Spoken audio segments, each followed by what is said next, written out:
Israeli military says strike killed a Hezbollah commander.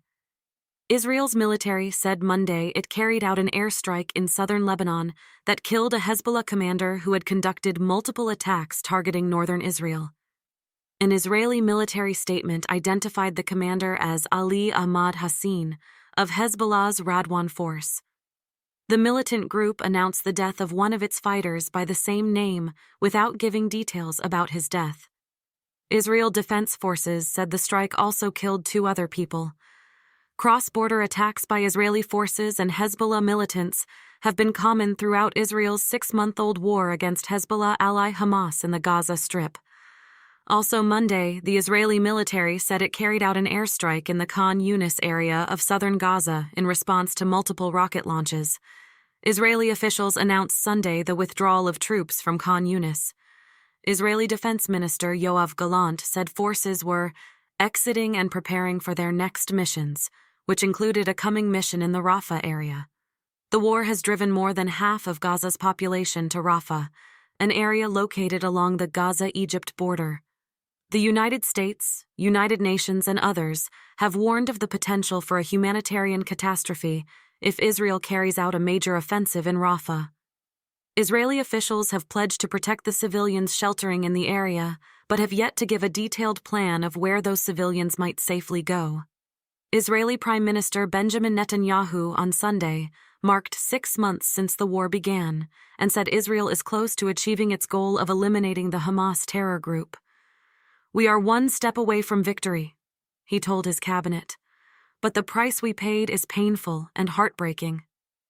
Even as stalled ceasefire negotiations resumed in Cairo, Netanyahu pledged, "There will be no ceasefire without the return of hostages. It just won't happen." Hamas is believed to still be holding about 100 hostages in Gaza tunnels, among the 250 or so it captured in its shock October 7th attack on Israel that killed 1,200 people. As of mid-February, 112 hostages had been freed, most during a week-long ceasefire in November, while 36 more are believed to have died or been killed in Gaza during the 6 months of fighting.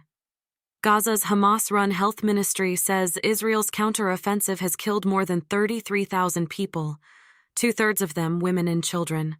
The Israeli military says that the total includes thousands of militants it has killed.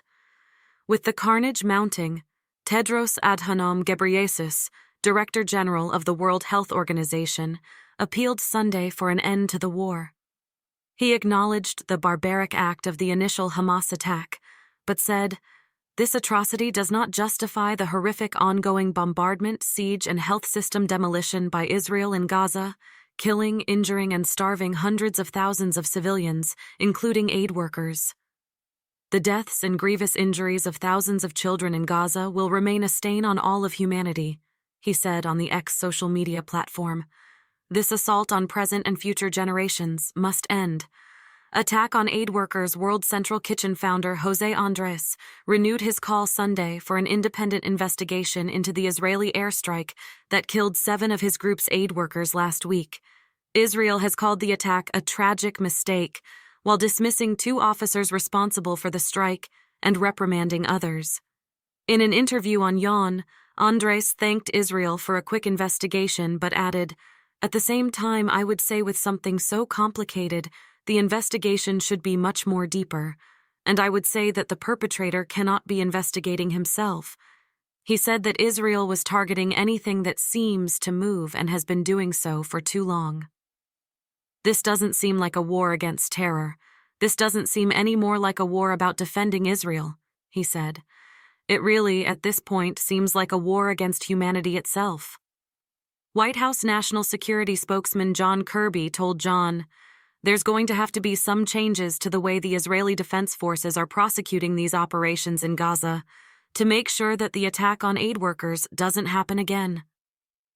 Some information for this report was provided by Reuters, the Associated Press, and Agence France Presse.